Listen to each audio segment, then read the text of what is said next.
흔히 상상은 상상일 뿐 현실과 관계가 없다고 우리는 생각한다. 하지만 이 상상이야말로 당신이 원하는 부자로 만들어 줄 수 있다. 부는 아이디어에서 출발한다. 그리고 아이디어는 상상력에서 나온다. 아이디어가 막대한 부를 일구게 해준 사례를 소개한다. 이 이야기를 통해 아이디어를 성과로 전환시키는데 상상력이 얼마나 중요한 역할을 하는지 깨닫고 여러분들이 부를 축적하는데 상상력을 어떻게 이용할지 깨닫길 바란다. 상상력을 실용적으로 사용하는 법. 다음은 마법 주전자를 통해 실제 사례를 소개한 것이다. 1880년대 후반, 나이 든 마을 의사가 시내에 갔다. 그는 말을 세워두고 조용하게 약국 뒷문으로 들어가서는 젊은 약국 점원과 흥정을 시작했다. 의사와 점원은 조제실 뒤에서 1시간이 넘도록 낮게 소곤거렸다. 흥정이 끝나자 의사는 타고 온 마차로 가서 커다랗고 낡은 주전자 하나와 주전자를 휘젓는 커다란 나무 주걱을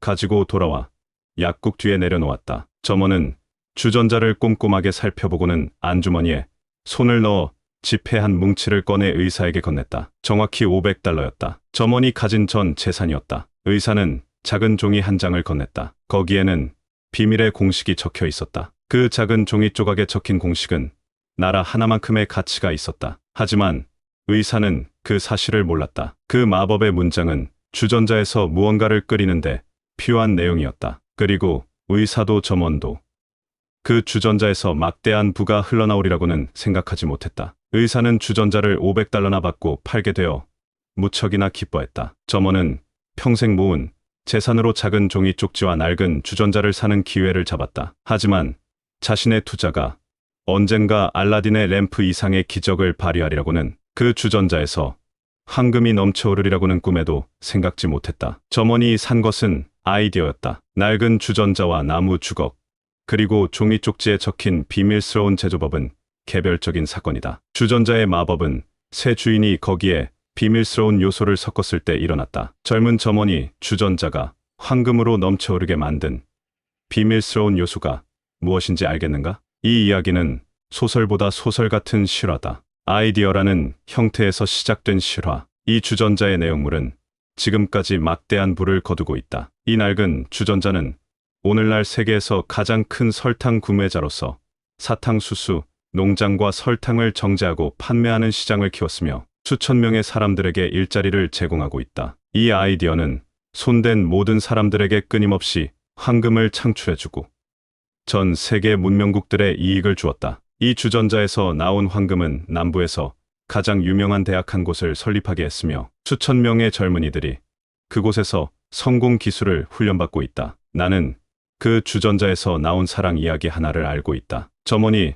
주전자를 샀던 약국에서 그리 멀리 떨어지지 않은 곳에서 시작된 그 이야기의 주인공은 바로 나다. 그곳은 내가 아내를 처음 만난 곳이며 그녀는 내게 매혹적인 주전자 이야기를 처음 들려준 사람이다. 그리고 내가 아내에게 프러포즈를 할 때 우리가 마시고 있던 것이 바로 그 주전자에서 나온 상품이었다. 당신이 어떤 사람이든 어디에 살든 어떤 직업을 가지고 있든 코카콜라라는 단어를 접하면 그 어마어마한 부의 제국과 막대한 영향력이 단 하나의 아이디어에서 자라났음을 기억하길 바란다. 그 비밀 공식에 섞어 넣은 수수께끼의 재료는 바로 상상력이었다는 사실도. 코카콜라가 전 세계의 도시, 마을, 골목에까지 영향력을 뻗치게 된 이야기에서 알 수 있는 원칙. 이 책에서 설명하는 부의 원칙은 근본적으로 동일하다. 당신도 아이디어 하나로 이 세계적인 갈증 해소제 같은 막대한 성공을 이룰 수 있다. 뜻이 있는 곳에 길이 있다. 교육자이자 목회자인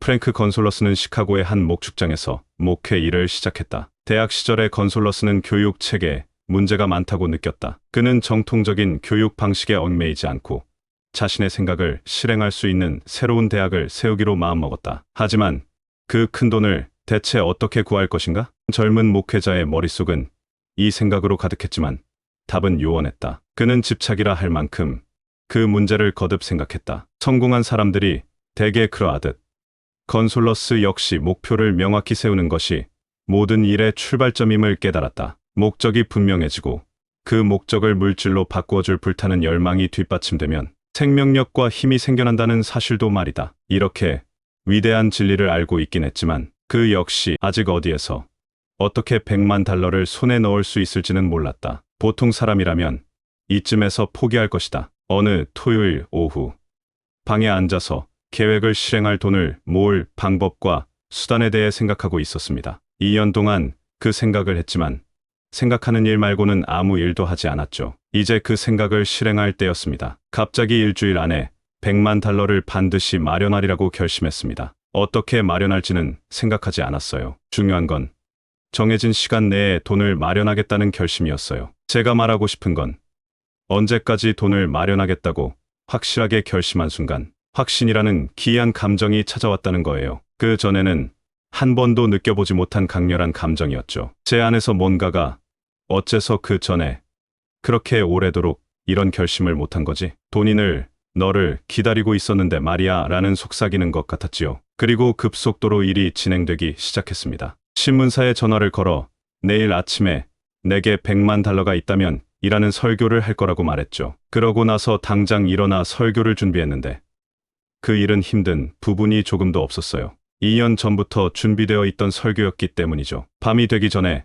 설교 원고를 다 썼습니다. 그러고는 자신감에 부풀어 잠자리에 들었지요. 이미 100만 달러를 지니고 있는 제 모습이 보였지요. 다음날 아침 저는 일찌감치 일어나서 세수하고 원고를 읽었습니다. 그러고 나서 무릎을 꿇고 내 설교가 누군가의 주목을 끌어 100만 달러를 지원하게 해달라고 기도했지요. 기도하는 동안 그 돈이 내게 다가오고 있다는 확신이 다시 한번 차오르더군요. 마음이 벅차오른 나머지 원고 없이 설교를 하러 나갔고 연단에 서서 입을 때는 순간까지 그 사실을 몰랐습니다. 원고를 가지러 가기엔 너무 늦었죠. 하지만 그러지 않은 게 어찌나 다행이었던지요.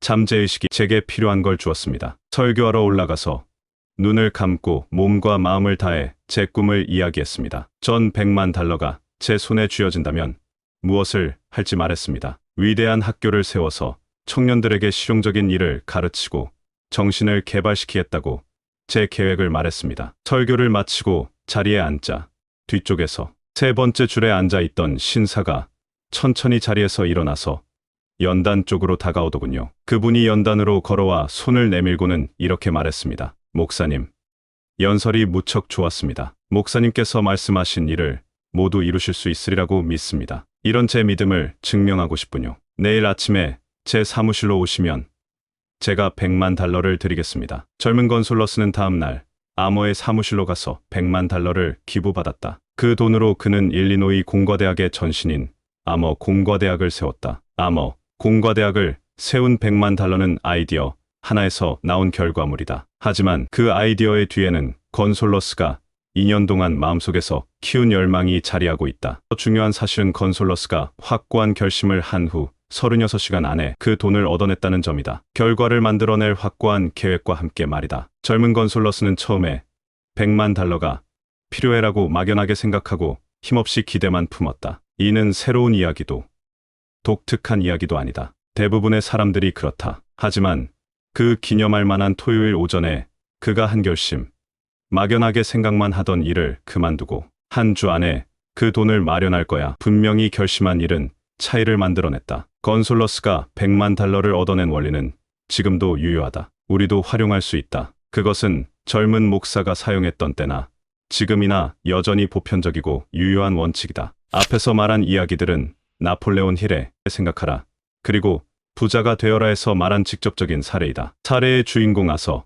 캔들러와 프랭크 건솔러스 박사에게는 공통점이 한 가지 있다. 두 사람 모두 명확한 목적에 명확한 계획이 더해지면 아이디어를 재화로 바꾸는 놀라운 힘이 발생한다는 진실을 알았다는 것이다. 근면 성실하게 일하기만 하면 부자가 되리라고 믿는가? 이제 그 생각을 버려라. 그것은 진실이 아니다. 부는, 그것도 막대한 부는 절대 근면 성실함만으로 이루어지지 않는다. 부는 명확한 원칙 아래 분명한 요구를 해야만 찾아온다. 우연히 이루어지는 게 아니다. 일반적으로 아이디어란 상상력을 불러일으켜 행동을 촉구하는 생각이라고 할 수 있다. 영업의 달인들은 아이디어가 상품을 팔 수 없는 곳에서 팔 수 있게 하는 것임을 알고 있다. 평범한 영업사원들은 이 사실을 모른다. 그래서 그들이 평범한 것이다. 출판업자는 사람들이 책의 내용이 아니라 제목을 보고 구매한다는 사실을 관찰한다. 그들은 시장에서 반응이 없던 책을 제목만 바꾸었는데 판매고는 100만 부 이상 상승했다. 내용에는